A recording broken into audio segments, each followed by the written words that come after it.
Oke, halo semuanya, kenalin nama gue Ikhlas. Video kali ini gue bakal share ke kalian bagaimana cara mengimplementasi Bokeh Framework for Interactive Data Visualization. Jadi untuk outline hari ini gue bakal melakukan setup mulai dari download library Bokeh, kemudian import library, kemudian setup si Bokeh. Terus setelah berhasil setup, mungkin bakal melakukan read dataset ya, dan sedikit transformasi terhadap dataset agar data visualize itu lebih gampang.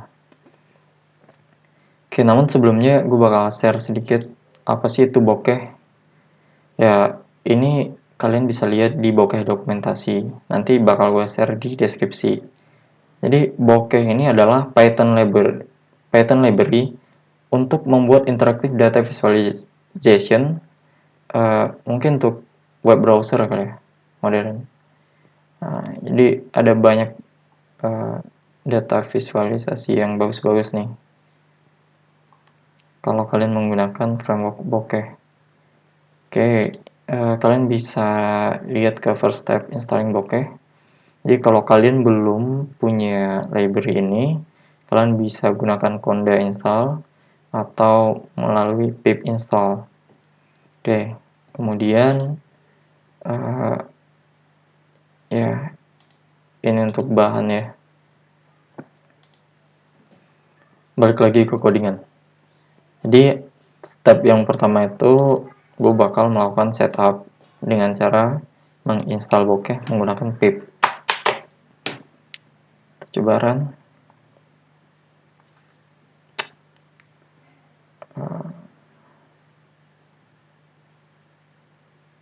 Oke, ini untuk code editornya menggunakan Google Colab.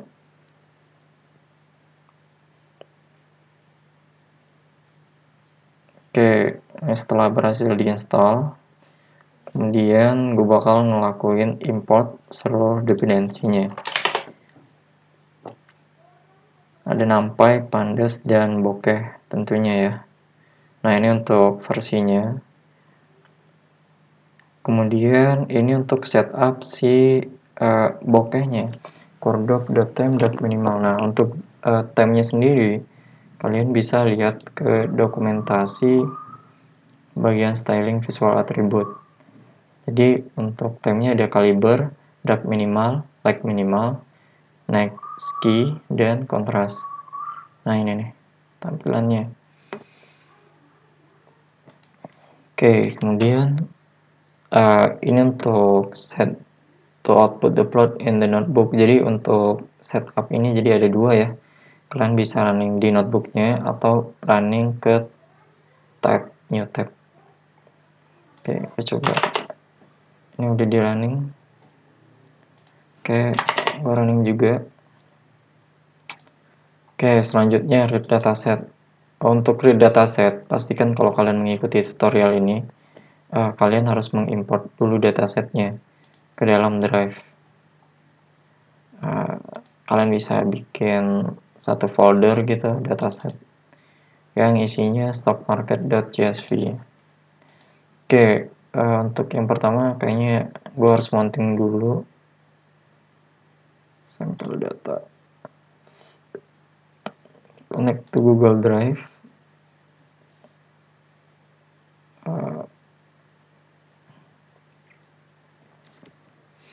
Oke, gue coba untuk lihat import OS yang pakai ini aja. Gue pengen lihat datanya. Oke, drive simple data pd. Mungkin masuk ke drive, my drive, kemudian dataset. Oke, kalian bisa tambahin cengdil aja kali ya. Ini gue delete dulu. Jadi dot slash drive slash my drive. kemudian slash dataset, baru stock market.csv. Oke, gue shift enter. Oke, alright, ini ya, not drive.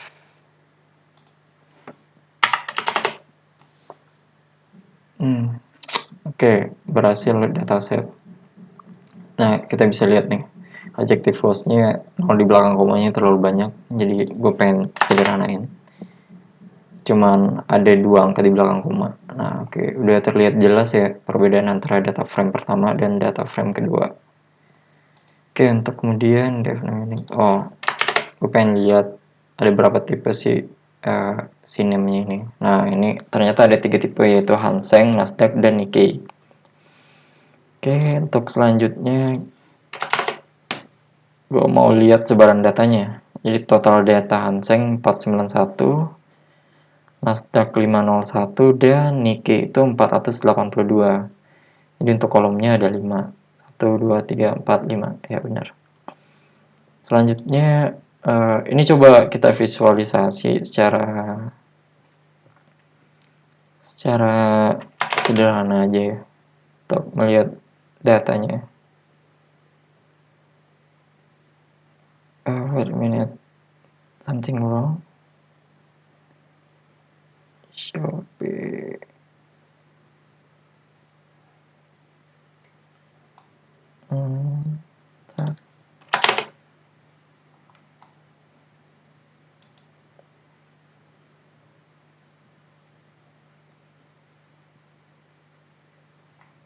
Figur. Ada yang salah.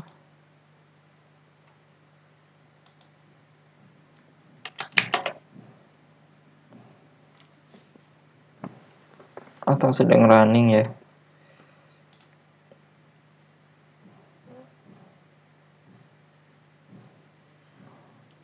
Enggak.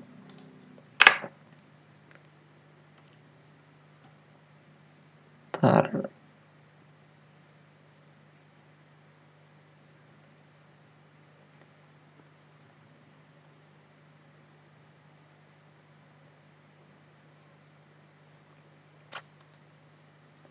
Because inconsistent length. Wajar sih. Per menit.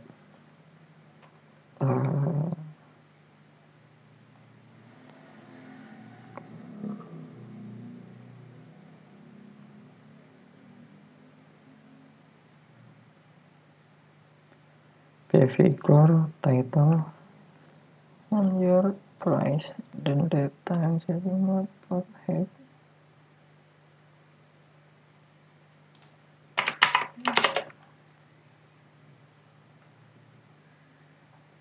Oke.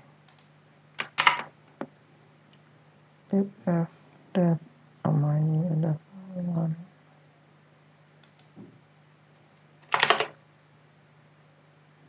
Kalau di Jupiter harusnya jalan sih. Berarti ada problem kalau di running di notebook ya.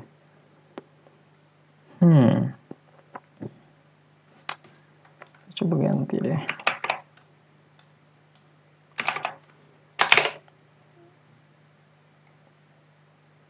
Oke, ini bentuk datanya. Kalau kemarin gue tes run di Jupiter cuma warning, tapi jalan kok. Cuman kalau di Google Colab kayaknya emang nggak jalan sih. Kita coba lagi ya, data kedua. Oke, sama nggak jalan.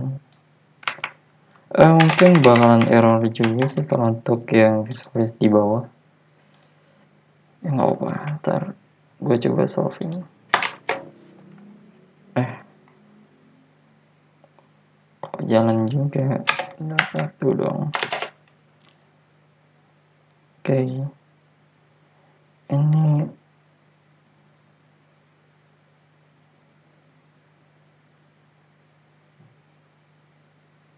beda banget ya cara ngerunning di Jupiter sama di Google Colab.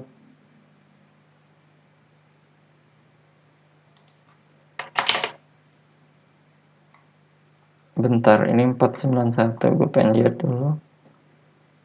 Iya, oh, gue salah. Benar. Kalau emang datanya kayak gini sih harusnya nggak gue pangkas lagi ya. Cuman ini gue coba untuk pangkas datanya, karena harusnya ada data error. Ini gue coba suara running lagi.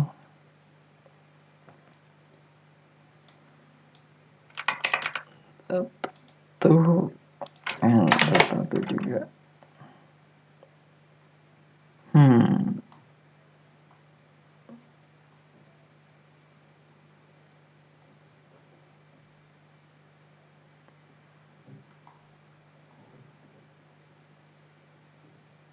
Ya, aneh sih. Gue nggak tahu apa yang kemarin notebooknya jadi error. Tapi berbeda hasil ketika gue run di notebook sama si Jupyter notebooknya sama si Google Colab. Nggak apa-apa, save enter.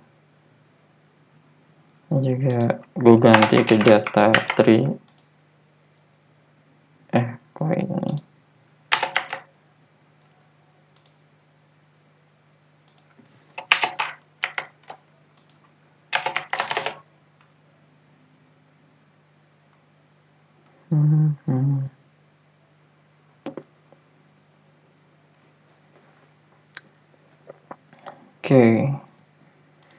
Oke, untuk selanjutnya gue cuma nambahin data image ya.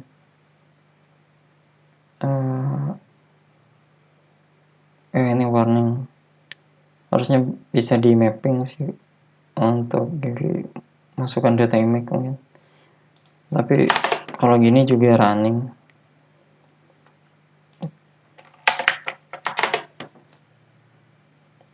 Oke, masuk ya image-nya. Jadi gue cuma pengen nambahin data frame ini punya kolom image, dan linknya ya gue ngambil dari Google sih. Oke, store data in kolom data source. Nah, kayaknya ya untuk visualisasi lebih bagus menggunakan data source kalau menggunakan framework bokeh ini, karena nantinya si kolom data source ini bakal bisa dimodifikasi dengan callback. Tuh, gue coba running. Kemudian ya ini langsung visualisasi sih. Oke, gue coba tes hover to is not defined.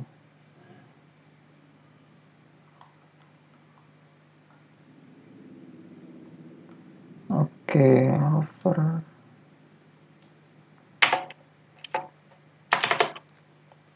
Running lagi. Oke, nah ini hasil untuk data visualization menggunakan bokeh. Jadi yang penting dia ada defaultnya ya. Defaultnya itu ada tools-toolsnya ini seperti ini, pen, bentuk pen. Jadi bisa digerakin.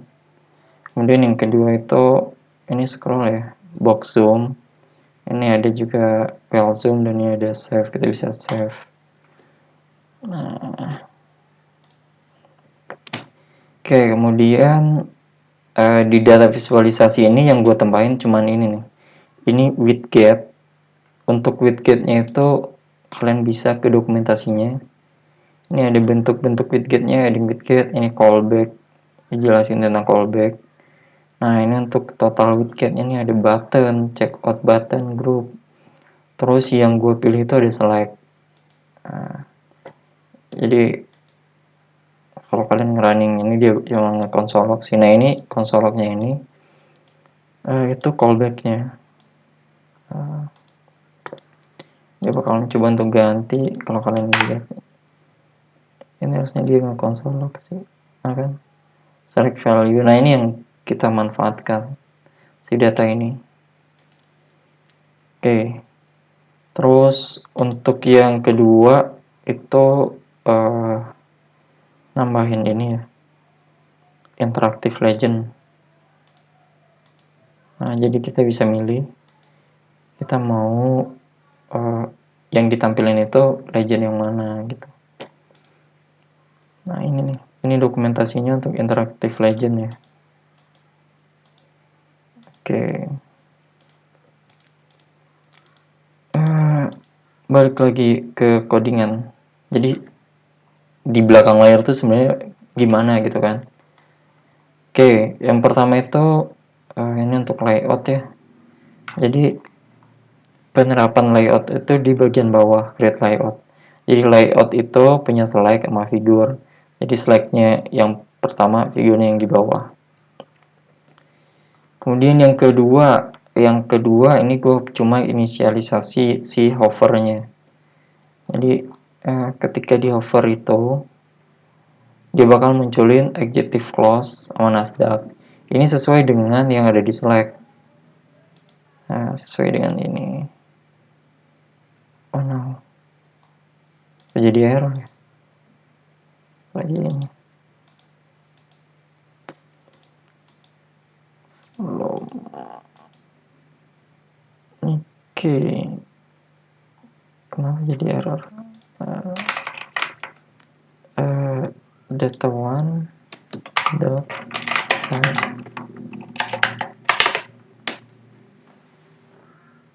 Oke, volume. Bukan lihat di data source-nya mungkin ya.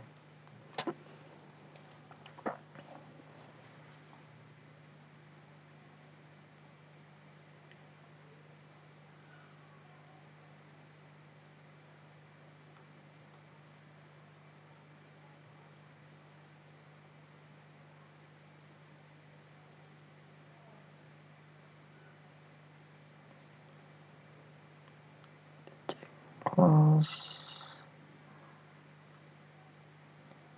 Oke, wait a minute. Jadi untuk pertama itu dia nge-create dulu figurnya. Pokoknya ada title, ada axis labelnya, ada axis type, kemudian ya axis labelnya, sizing mode, strike width, float height-nya tadi 50. Kemudian ini untuk isi figurnya digambar, jadi punya 3 poin gitu. Untuk poin yang pertama itu untuk data Hang poin kedua untuk data Nasdaq, dan poin ketiga itu untuk data Nikkei. Jadi ini paling di set colornya ya, color green, orange, blue, tiap data ini. Jadi source-nya diambil dari Hang Seng, Nasdaq, Nikkei. Nah, CDS-nya kolom data source yang kita setting dikonsumsi di bagian sini. Terus X-nya date, Y-nya adjective clause. Nah, ini untuk default-nya ya. Jadi ini bagian select. Select itu di set dulu title, kemudian value-nya, option-nya. Jadi ketika select itu berubah, diambil value-nya, kemudian di bagian callback-nya itu ini untuk set new y, this value. Karena kemarin kalau gue lihat ya, value-nya itu dalam bentuk fill, bukan value. Jadi gue coba untuk merubah si point glib.y-nya sama dengan new y. Tapi ada yang error. Nah, gue coba console log new y-nya. Y-nya. Kemudian if this value. Jadi ini untuk ketika value-nya adjective clause, maka hover-nya juga berubah. Fig6.tips.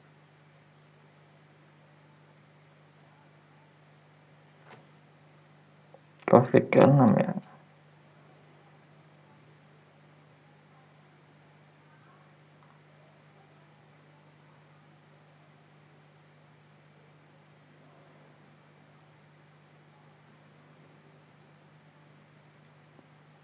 Gue pengen console log juga si Fig6.tips-nya udah. v6.tips. Gue pengen lihat isinya ada apa.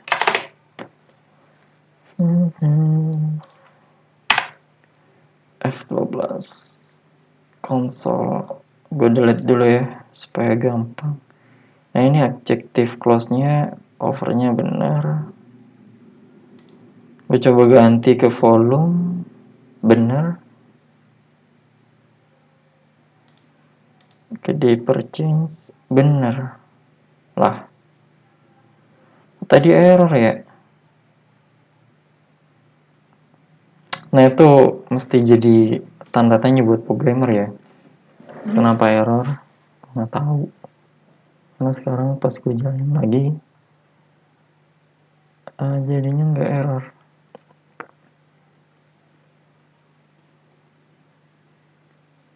Nah ini fig.addTools hover.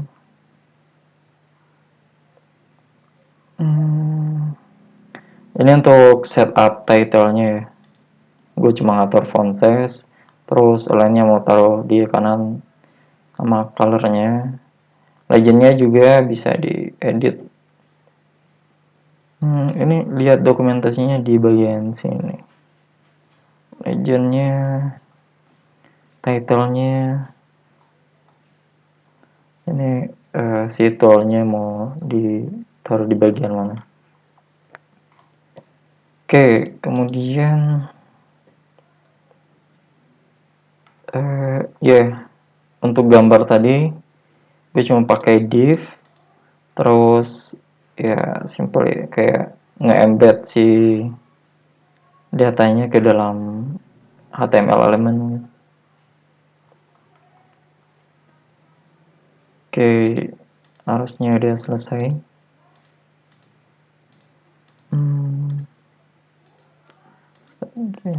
Oke.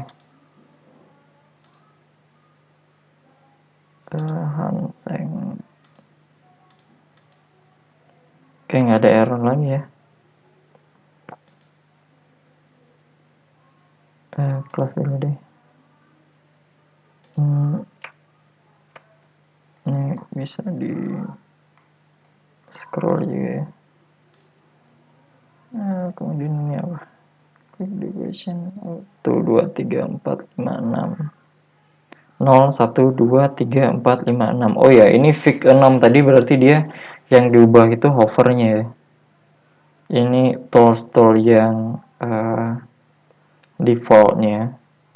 Kalian juga bisa ubah mau ngambilin tools apa aja. Tapi defaultnya ada 6. Jadi ini fig 6 yang diubah. Oke, sekian implementasi interactive data visualization menggunakan bokeh. Mudah-mudahan bermanfaat. Kalau kalian ada pertanyaan, silahkan komen di bawah. Terima kasih.